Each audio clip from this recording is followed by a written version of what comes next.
Adam, of course, was a chip off the old block in a way. But he had his sister to look after, Lorca, who was a year or two younger than him. But Leonard had told him, take care of your sister, Adam. Every time they came to the island, and their dad wasn't around, they would leave their mother, Suzanne, in the port. Directly they got off the boat and they would run all the way to the village where I lived and burst in on me. First Adam, because he could run faster than his sister, you see. And we had to check up to see if Don was still around, to see if the toys they'd left in my house, in my shack, were still where they'd left them, you know. So I'd be sitting in my fisherman's shack and flying in through the door came Adam, puffing and panting.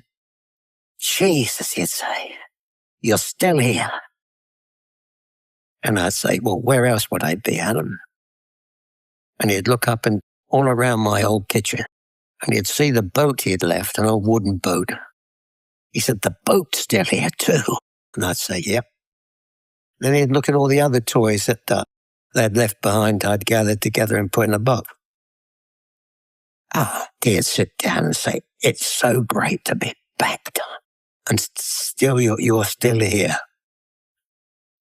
Then after we'd talking for a bit, I'd hear the little footsteps outside the house, and in would come Lorca. And he'd say, Lorca, nothing's changed in here.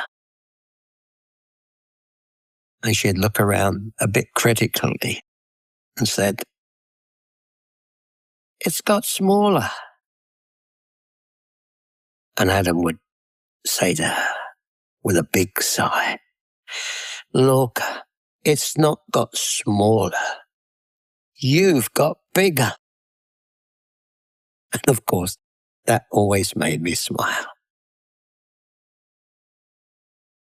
Yeah, and Adam used to throw himself into the sea with me when I went hunting octopus. And he couldn't swim. That was an amazing thing.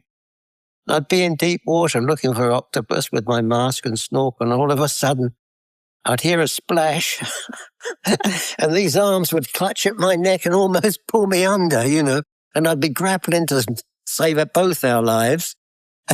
And he'd be saying, Don, Don, Don, I'm swimming like you. Where's the octopus? And of course, he could never see them. But as he once told me later, that he preferred tuna fish anyway. He loved tuna fish. That's, you know. Whenever he saw tuna fish or he was eating it, he'd go, tuna fish. Ain't it great?